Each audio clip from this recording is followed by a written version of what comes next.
All right, people, here we go. It is now, let me see here if I can count. It is Wednesday, December the 18th. Good way to recover there. December the 18th, damn it, Wednesday, welcome in.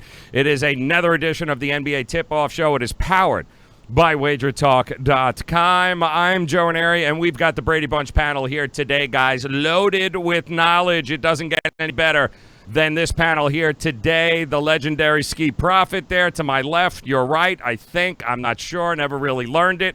I know next to him, though, one Tony Finn hanging out. The doctor in that sweater, I can't even tell you.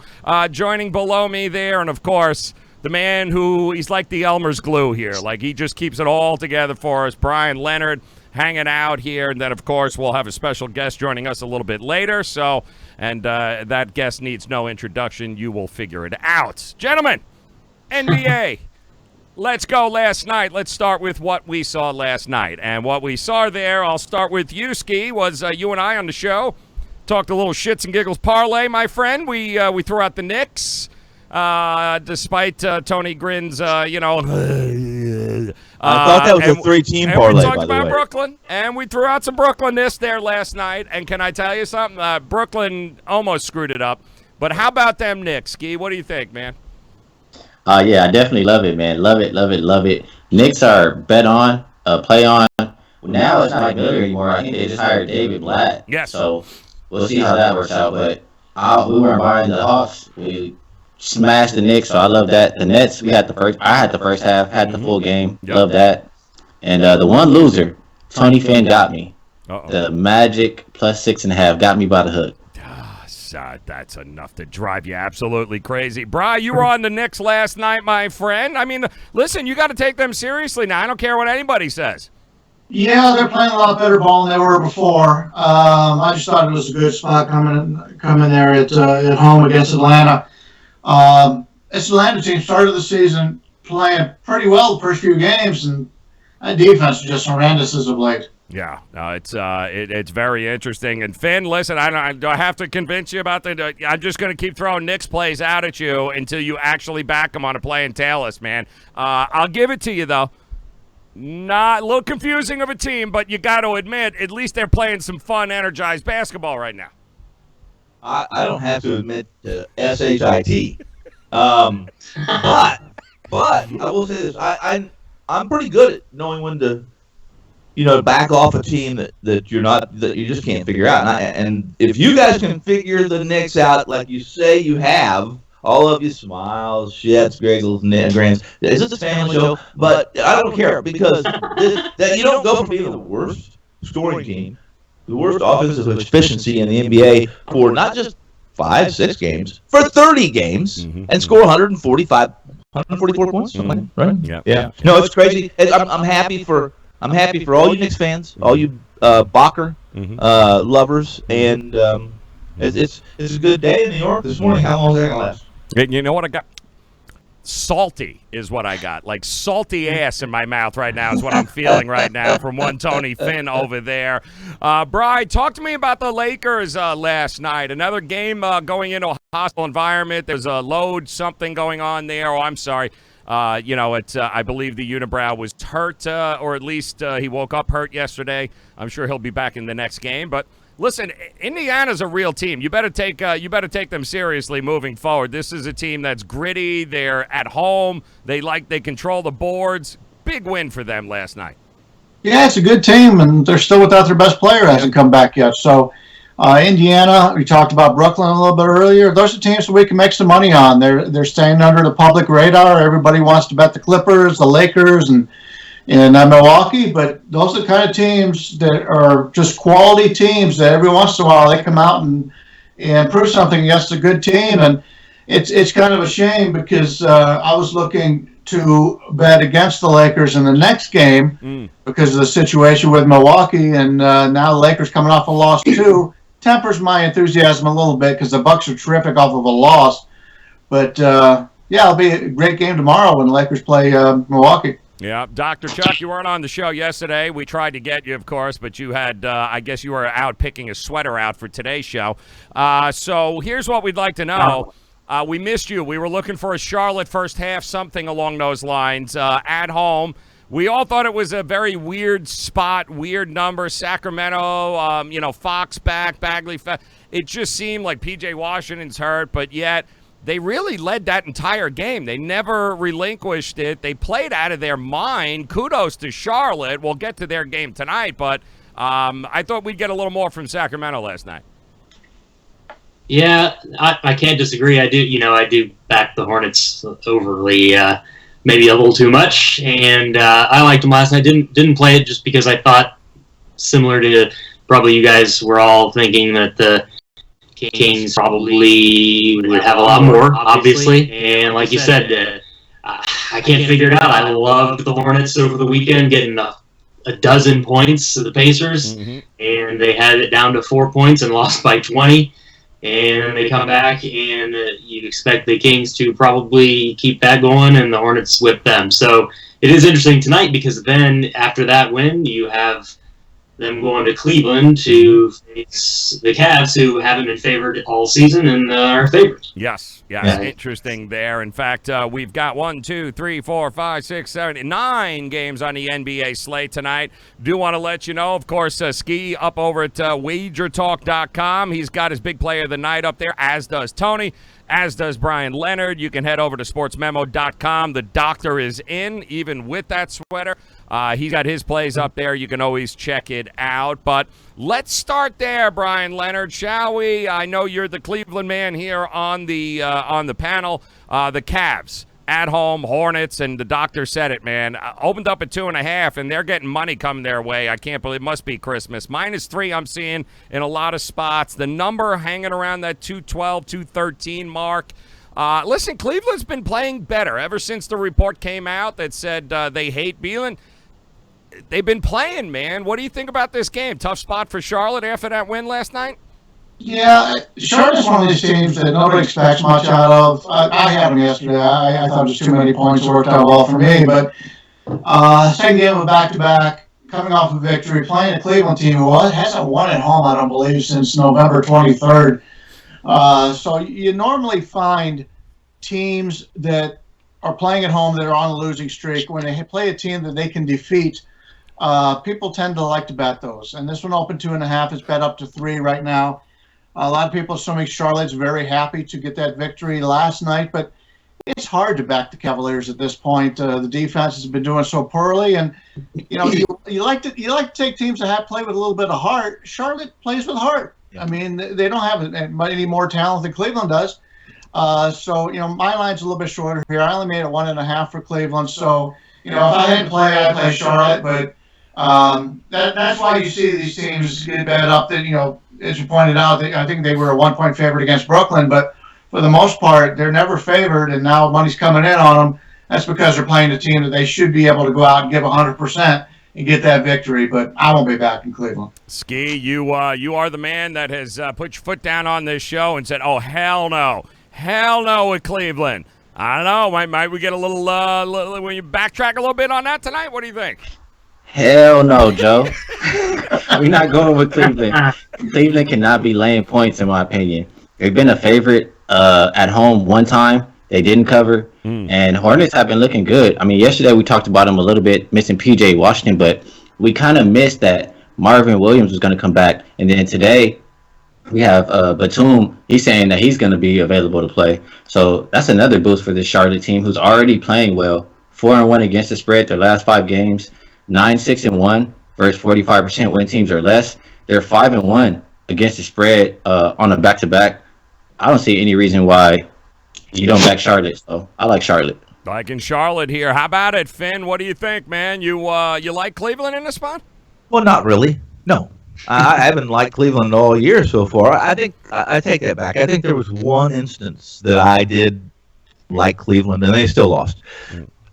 Despite some of the deficiencies that Charlotte has that have just been mentioned by the panel here, and some of the injuries, I thought this team would be the second time all year they would be a road favorite. Would have been in this game. Really, they've been a road favorite once. But here's the deal: they've been what Ski just mentioned. I think they're like 15-4 over the last against the spread. Their last 19 games. This is a team that does have that heart. that was just mentioned, and that against the spread run is against teams that are below 400. I should say. I need to clarify that, and that's what they're facing here. They have beaten the less thans in the league, so it's very difficult for me to go against Charlotte and be on Cleveland here. That's just me, though. You are there, Doctor. You are Mr. Charlotte, man. You're a guy that backs him. Quarters, halves, third quarter, fourth quarter, pregame. Talk to us, man. You like Charlotte here tonight? Yeah, so I suppose we're going to make this, 5 for 5 or 100 for 100 here. But yeah, I mean, it's not. I mean, not only do I like the Hornets on a regular basis, I just think that they're constantly undervalued in the books, and it's just going to always be that way because, can they name their players? And, when they think of Charlotte, they think of Kemba. Oh, he's gone, so who do they have? And Devontae Graham. Right. I am. And Devontae Graham is worth backing, and Ski brought up my exact reasoning. Martin Williams and Batum changed a lot of what goes on here, especially when they're playing the Cavs, and I think Vegas had their mind made up that this was the time, that the Cavs, it was the spot that they were going to finally be a favorite. I mean, it is a trend that is kind of tough to go against. Teams that haven't been a favorite one time in 25 games inside of a season are 21-12 against the spread, and they win almost all the games. So, I mean, it is tough, but I just think that it's just one of those things they figure, oh, wow, the Cavs are favorite, and I can name some of their players. That's who will back, and that's what's happening with the line here. I mentioned the coaching issue before, and I really like the Hornets coach, and Borrego, I think, is a much greater coach than D-line, and whether or not the team has come around on him a little bit, I am a hell no with Ski. I think I'm going to wait a little bit because I think maybe it'll even go to 3.5, but I really don't know how the Hornets lose this game. All right, so Hornets there. We got at least one Hornets bagger. A lot of people just very cold here on Cleveland. So let's go to a team that everybody should agree is pretty damn good at home, that being the Philadelphia 76ers, since nobody's beaten them yet. And they welcome in the Miami Heat. Interesting line here, guys. Opened up 6.5, and it's been Philadelphia all day, every day, pushing this line up to, I'm looking at 8s a lot of places. It came down in the total, 213, though I'm seeing a whole lot of 208s, 209s right now. So I'll start with Yuski. Out of Philadelphia, unbeaten at home. Did they remain that way tomorrow? I think they can remain undefeated, but we're asking them to win by, almost double digits now? Yep. And that's kind of where I have a little bit of hesitation. Yes, they're dominant at home, but, I mean, should be like a playoff atmosphere type of game. Jimmy Butler going back to Philly. I don't think this is going to be a game where Miami lays down. I think if you like the Sixers, you have to play them on the first half because I do think Miami can hang around. Talking about Miami, they're 2-5 against the spread. Their last 7 on the road, 4-5-1 as the road dog, and now they're 6-5-1 versus 55% when teams are greater. I just think this is a game where they care a lot about it, and they're going to show it. So I think 8 points is too much as far as the total. Two teams that play extremely slow. Both defenses have been a little bit worse than we're used to. The offense has been okay for Miami, so I would think it's a low total. I think they can get over the total. Tony Finn, what do you think? You think the Heat can muster up a challenge and at the very least cover this game? Well, it's difficult for me to lay 8 to Miami without question. What's the number right now? You guys said is an 8? Yep. Yeah, it's difficult for me to lay that number. Josh Richardson back, correct? Embiid has been upgraded to probable. I think they'll limit his minutes a little bit because of that respiratory issue that he has. But for the most part, this is a Philadelphia team that doesn't lose at home. So if you like them here, maybe you do something differently. Maybe you throw them in one of your garbage parlays, something, and that's the way you back Philly. I'm not going to play Miami. This is the third game in a 5-day road trip. I'm not going to back them. I'm also not going to lay the points with Philly. However, I can see you can make an argument for both sides. Bri, I think they brought extra Kleenex on the sideline there in case Embiid starts crying because he seems to do a lot of that. So maybe that has something to do with his respiratory problem. But what do you think here? Is it just too much, or has Miami proven enough to you so far this year that, listen, asking to cover 8 points against this team, well, they asked, I believe, Dallas to do that. Didn't work out so well. Yeah, I agree. Once Embiid was cleared to play, the line jumped up a little bit, but I think it's too high. Miami's been one of those teams that's been, at least for me, when I've been on them, they've been a nice moneymaker. Nobody's mentioned the other meeting that they played earlier this year. This was on second game of a back-to-back. Miami had just beaten Chicago on the road. Very next day, they play Philadelphia, and Philadelphia crushes them 113-86. By far the worst game Miami's played all season long. So this is a little bit of a pride game for Miami. I made this line 5.5, so I'll be on Miami one way or another here. We're seeing 8s now, and that's enough to get me involved here. I like Miami. All right, taking Miami. And how about it, Doctor? What's your sweater want to do tonight?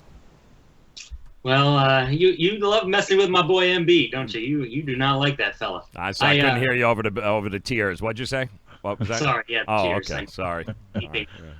Weeping with winds over your heat. Yes. No, it's too many points. But this is not the kind of game that the Sixers cover. It's just not. What's interesting about what Brian mentioned, I was going to mention that game too, though. The Sixers were also on a back-to-back. So, I mean, they did crush them. But, yeah, I think Jimmy's plus-minus in that game might have been minus 35 or something. And so, I don't really think I'm going to get involved with the side, although it would be heat or pass. I do think the Sixers probably pull off a win, but I think Jimmy Butler, we hit with some prop plays on him over. Was that Embiid? I'm sorry. I heard that too. Did you hear Embiid? Did you guys hear Embiid in the background? It wasn't me. Okay, I'm sorry. Would you say this to him if he was standing in front of you? No. You damn straight I would. He would be talking to his groin. Joe will be talking to Embiid's groin. Yes, Yeah. Correct, exactly. No, Joe, you're like 6'6", right? That wasn't sexual or anything, Joe. No, not at all, but you're absolutely correct. No, speaking of our special I'd guest, say though. from across the room I could yell it. I think that would be pretty much good to go. I'd probably beat him in a foot race.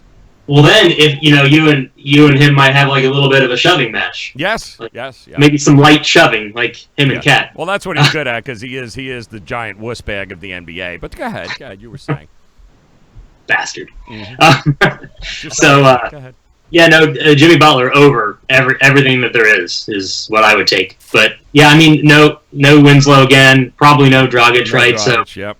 I mean, yeah, it's too many points. I made it 5 as well, and I guess you could possibly see that because they're going to have that same motivation to beat Jimmy again. But I think I trust Jimmy a little bit more in this spot. All right, then let's go, guys, to another big game here today on the card. 9:30 Eastern Time start. How about them Celtics, man? Celtics taking on the Mavs.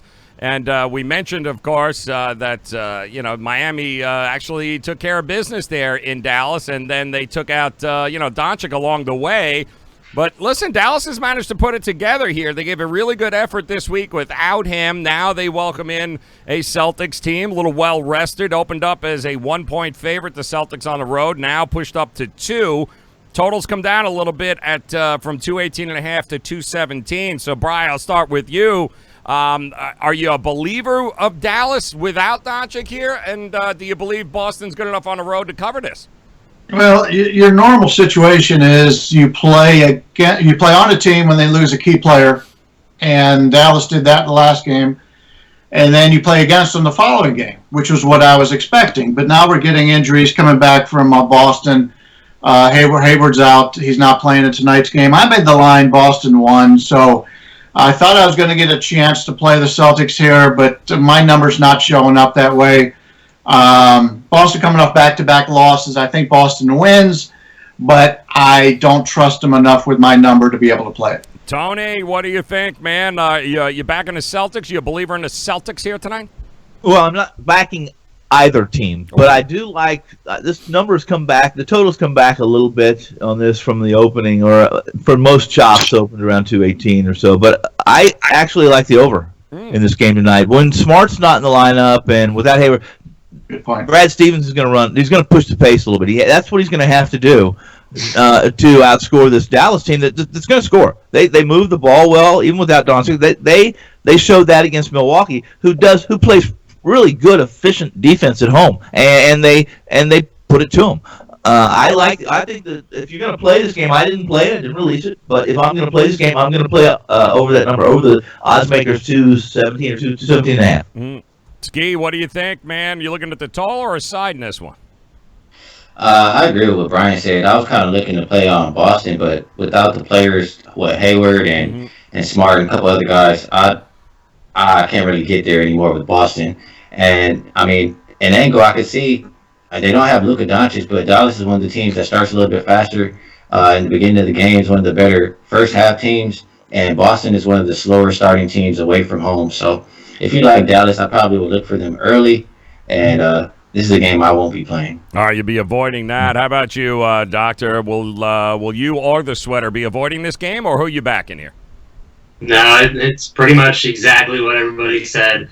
And interesting because we don't actually discuss this stuff, but I was pumped as soon as the Mavericks won that game. I had this circle over the Bucks, and it just didn't pan out. No Smart, no Hayward.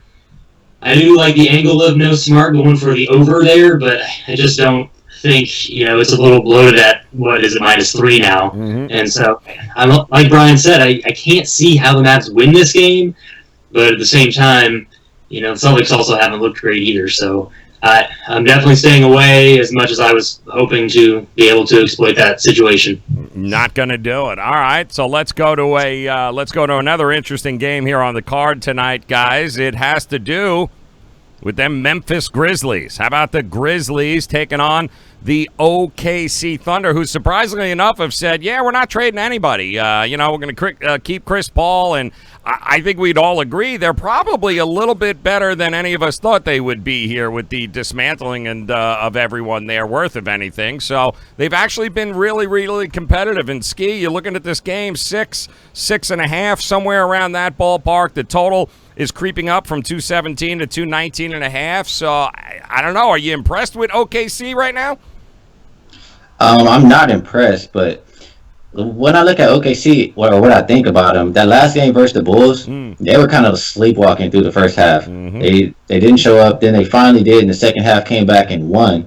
So I think they'll want to have a good effort from the beginning of the game. And this one here, OKC's a good first half team at home, but Memphis at the same time, they're also a good first half team.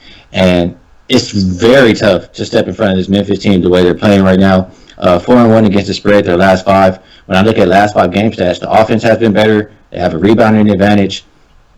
So if I'm playing this one, I'd have to be grabbing the points with the Grizzlies. Grabbing the Grizzlies. All right, Doc, what do you think, man? You're the first half master here. What do you think? You like them in the first half in this spot? I do. I like them. I like them overall. I am not interested. I mean, I fade the Thunder too much, I suppose, because they have kind of surprised me, but I feel like that's a regression to the mean type situation, and I just think the Grizzlies are undervalued. It's kind of like the Hornets is probably a broken record as far as what I like to back, but I just, nobody's hurrying up to bet the Grizzlies. They're going to be dogs type spot. They didn't understand why they were dogs a couple times ago, and they're winning these games, and I have the Hornets winning. I have the Grizzlies winning. I would definitely take the points tonight. All right, taking the points there. Tony Finn, what do you think, man? You taking the points? You're laying the points in this game? I'm not on this game, not releasing this game, wouldn't play this game. But when I assessed this game and capped it, even with Morant, I think OKC has the advantage in the backcourt. I think that's where they take advantage of Memphis. Listen, I like Memphis. I've played Memphis on several occasions. But OKC with Paul and Alexander and Schroeder, they have the advantage overall in the backcourt. In fact, you can let Morant have his points. If they do that and take care of business, OKC wins this game. The number's a little bit steep for me, and that's one of the reasons I just shied away. But if it's one of those situations where I've said it many times, if you put a gun to my head, I back OKC minus the points. It is a big number, Bri. I mean, OKC at home here, laying 6.5. They do seem to be getting some money coming their way, though. Yeah, they do. I see bookmakers got them at 6.5 minus 115. If this hits 7, I'll be on Memphis. I only made it 4.5. Just wanted to talk about the Boston game for a second. Sure. Boston's had the last 5 days off. Yeah, they have. You rarely see that in the NBA unless you're looking at the All-Star break. So that's something to keep in mind about that game. People talk about grabbing the Grizzlies. That's what Tony used to say to his friends when he would go out to the singles clubs when he was younger. I like Memphis here, but I'm going to wait for a 7. If I get a 7, I'm going to jump on them. It's a good point there. And the total feels about right, Brian. I mean, I don't know. Do you see these two teams, Memphis and OKC? Do you see a possible shootout in the making here? Because somebody does. They keep betting the damn over at this point. Yeah, it could be. Memphis has put up some pretty good totals lately, and now that they're getting some of the players back, so I could see the over's gone up about 1.5 so far. I'm not the totals guy, though. I rarely put out total plays. I just basically bet sides.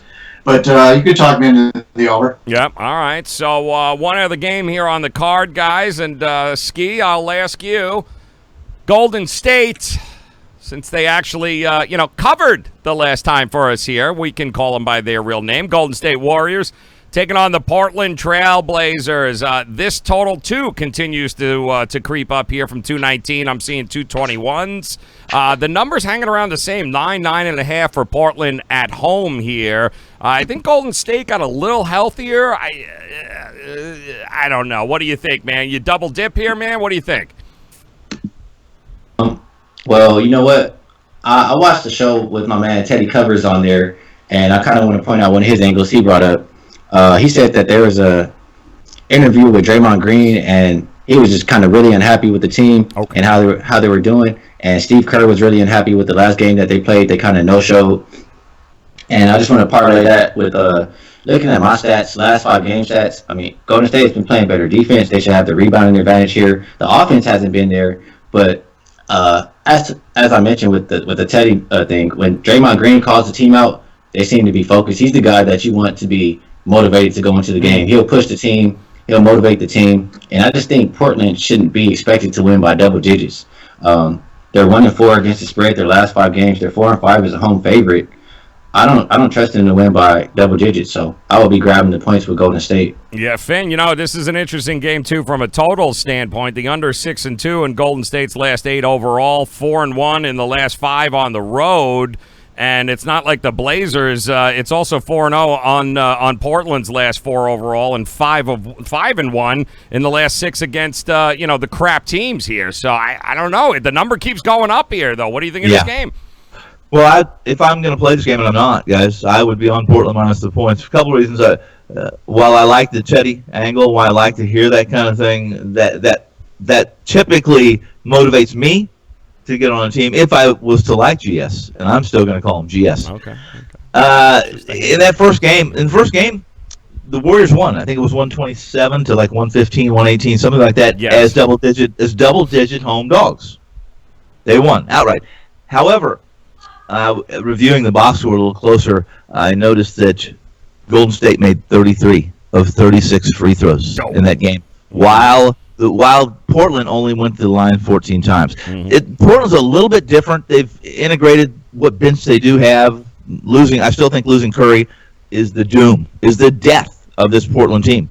He was that important off the bench for them, plus some other key pieces. But this is 9.5 for a reason. Here's the deal, guys. Golden State's still a public team to some degree. There's still weekend warriors out there that the books still have to shade GS to some degree because their only concern is getting even money on both sides. I'm on Portland minus the points. What do you think, Brian? Should this be double digits? Are you getting any value back in Portland at home? My number says Portland's a little bit cheap here. That said, I don't know if I want to lay this number with Portland. That game they played earlier, the Warriors win 127 to 118 as 11.5 point underdog. Right. They had the average lead in the game of 3.4 points. So Golden State was pretty much in charge of that game all the way through, and then pulled away late when Portland couldn't get back in the game. But I don't like the Warriors at all. I just think that you either play against the Warriors or you don't play them at all. But I don't know if I trust Portland. So I'll be sitting this one out. My number says Portland, but I'm not going to play it. Doc, Portland 22-10 against the number. The last 32 at home against garbage teams under 400. What do you think? Yeah, I think there's something to be said for maybe some motivation for Dame. Just housing the Warriors no matter what. I mean, this isn't the Warriors, but I'm sure he takes pleasure in it no matter what. Steve Kerr's still there, Draymond's still there. and I think he probably wants to stomp on their throats every single time, especially when he gets them at the house. But I don't know. I've said on the show, unfortunately, that the Blazers seem cheap, and every time I say the Blazers seem cheap, I don't even know if they win the game. So I don't know. If it was 10, and you're telling me I get 10 points with the Warriors in that spot where, Draymond is probably putting them on his back, I think that's probably worth a look if it got to that point. But yeah, I mean, it looks like even they're getting money their way, and it's expanding for the Blazers. So I don't know. I would definitely stay away from this game as well. But I mean, I'd be interested in the Warriors if they were getting 10 points just because of the situation. One final game here, guys. Want to get your thoughts on, because it just seems cheap to me, and I don't know. The Raptors on the road laying 3.5 in Detroit, and it opened 3.5, and it's at 3.5. The total is stuck at 217. This just feels like, Toronto's coming off of a couple of back-to-back wins, trying to get their mojo back here a little bit. I mean, Ski, what do you think of this number? 3.5 heading to a pretty banged-up Detroit team again. Yeah, well, it's going to be interesting to see who plays. That's the main thing. Fred VanVleet, game-time decision. Blake Griffin, game-time decision. Drummond, game-time decision. So, I don't like the Raptors on the road. I don't like the Raptors without Fred VanVleet. So if he's out, there's no way in hell I really want to look towards the Raptors' way. I only look Detroit's way when they play at home. I'm not looking Detroit when they play anywhere else, Mexico City, any other arena. At home, difference. Yeah, they come to play. Yep. So I like Detroit getting some points at the house. They've been better on offense. They have the rebounding advantage. If we can get Griffin and Drummond in, it's Detroit all the way. What do you think, Tone? Do you like the number here? You think there's something to be said about Detroit at home? I tried, made a few calls, tried to get the information on Drummond and Griffin. I couldn't get it. But unless I'm certain about those two guys, one way or the other, it's difficult for me to push money in on either team for that matter. However, without Drummond, without Griffin, if the total stays the same at 217, I don't typically want to play this Toronto team. I don't like playing the under with, but I in this game, in this situation, this team, the coaching, there's a bunch of subplots in this game that make it that I think it's going to be a hard fought game and a little more defensive than you might expect. I'd play the under 217.5. What do you think there, Brian? You think there's some value there with Detroit if Drummond and Griffin go? If they go, I'm on them. Problem is, we're not going to get the 3.5 here, but I would rather wait until game time and make sure they're in there. If I can get Detroit as an underdog of any type, maybe even a pick 'em, I'd bet Detroit here. Last game, it was a late-minute decision that they weren't going to play, and they get crushed by the Wizards. And that's really the last time the Wizards have looked good. They haven't looked good in the entire last week or two. So I'm hoping that people just overlook this game. We get some late information, and we can catch Detroit catching anything as an underdog here. And that's the way I'm going to take a look at it. What do you got to see here, Doc? Who's got to be playing for you to feel comfortable one way or the other? Well, it's funny. I think you opened up, and I'm not sure if you meant that the Raptors felt cheap or what you meant by that, Joe. But I feel like that's a daily talking point. Is that the Raptors are just, the line never matches up, and in this case, actually, I like the Pistons a little bit. But it's like Brian said. I mean, there's no point in making a bet right now, having no idea Griffin and Drummond are going to sit. I mean, you got a Dwayne Casey angle, and then maybe the Raptors aren't fully healthy either, and no VanVleet is not a plus. But yeah, you can't. If you're telling me 3.5 and the big guys are playing, then it's a no-brainer. So hopefully that is a situation where we find out a little bit earlier, and they're trying to up those times now. But I wouldn't have anything to do with this game as it is. Okay. It should be noted, though, Norman Powell in Fred Fleet's absence there has actually been good. He's been shooting the lights out, so he's actually been doing pretty good. And Siakam can throw 25 a game against anybody. I don't care who it is. But, again, Griffin and Drummond going to be a big determining factor in what happens in this game. All right, guys, let's go around the horn. Let's talk some best bets, a dog, anything along those lines that might have popped out to you there that you circled on the card. I'll start with you, Ski. Talk to me, man. You got we split the bets yesterday between Knicks and Brooklyn. Are you splitting? Are you going dog shopping? What are you doing tonight? I do want to Uh-oh. Uh-oh. What happened? Spit it out. Uh-oh. We lost you. Oh, no. Can't hear you. Uh-oh, we lost. All right, so then we'll go to Can you hear there. me? Oh, there you go. You back in now? Hey, that's my bad. I'm over here screwing around with the mute button. Yep, there you go. Yep. But I'll go dog shopping, like you say, Joe. Mm-hmm. I want to look at the Pelicans. Pelicans versus the T-Wolves. Two bad teams, but are the T-Wolves that good? Are the Pelicans that bad for the T-Wolves to be laying 7 points? Damn. T-Wolves 0-7 against the spread and straight up their last 7 games. Anthony Towns has a sprained knee. We're not even sure if he's going to be playing. Mm-hmm. Minnesota 1-6-1 as a home favorite. Pelicans, they're 3-9 as a road dog. They haven't been good lately, but they're 3-1 on the second of a back-to-back. I think that's why we're getting this many points, because Minnesota's not that good. And the Pelicans, they shot 34% last night. I don't think they're going to shoot that poorly again tonight. They played a really good defense last night. Maybe that can carry over. So I like Pelicans plus the points. And what did we say earlier, Joe? Hell no. We're going with the Hornets. Hell no. Not doing it, man. You're not doing it. Going with the Hornets here tonight. All right, so 2 quality plays there, including a big dog there on the night with the Pelicans getting no respect on a back-to-back. Finn, talk to me, man. You going dog shopping tonight? What are you doing?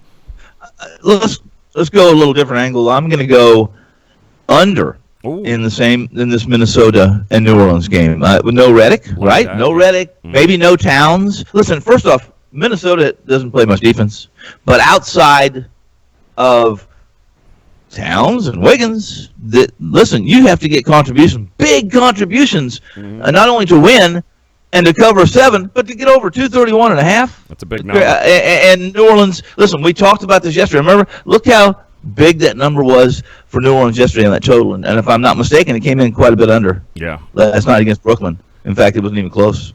And on the back-to-back, a lot of people will say, I'm gonna play over on the second leg of a back-to-back because they're so tired that they don't play defense. Well, they also, if they don't have their legs, it's tough to hit jump shots. So Yeah. under 231.5. Going under 231.5. Bri, talk to me, my man. What are you looking at on the card tonight? Well, I don't say it often, but I totally agree with Tony here. I like the under in this one also. Jesus. We've got 2 teams that are on a combined losing streak of 19 straight games.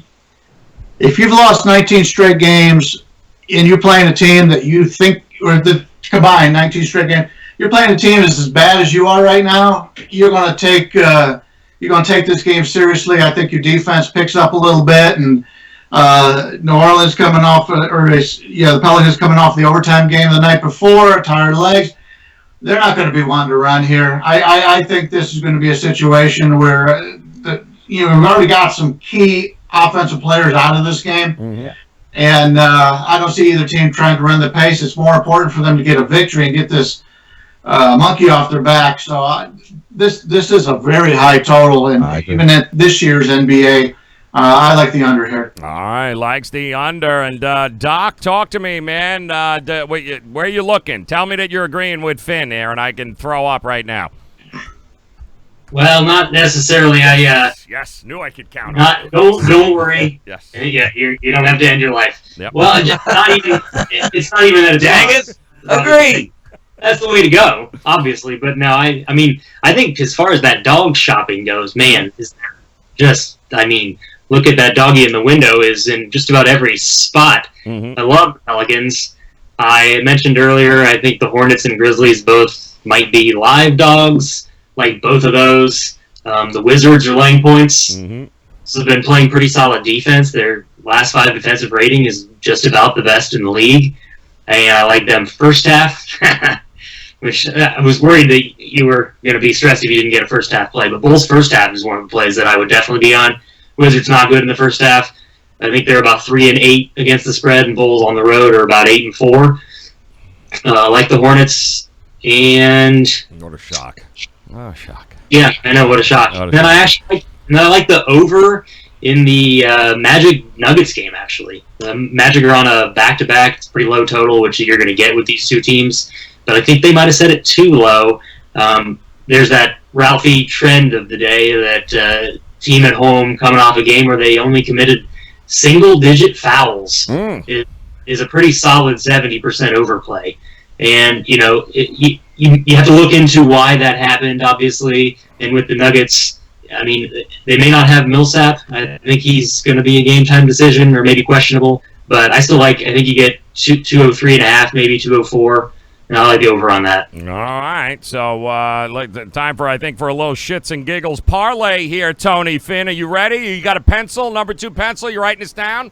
I want you to miss out here. My memory is sharp for 5 minutes. All right, Ski, here's what we're going. We are taking the Miami Heat, the points, the Charlotte Hornets, the points, and we're taking the damn Memphis Grizzlies and the points.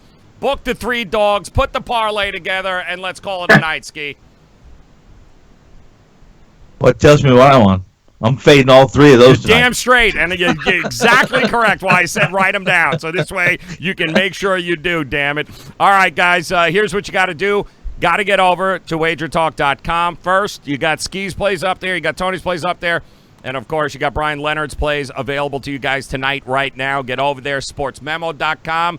You got access to Dr. Chuck, all 732 plays he'll have on the card here tonight, ready to rock and roll. First quarter, tip-off, prop, what's the girl wearing, you name it, hot dogs. He's got it, guys. It's all available to you here.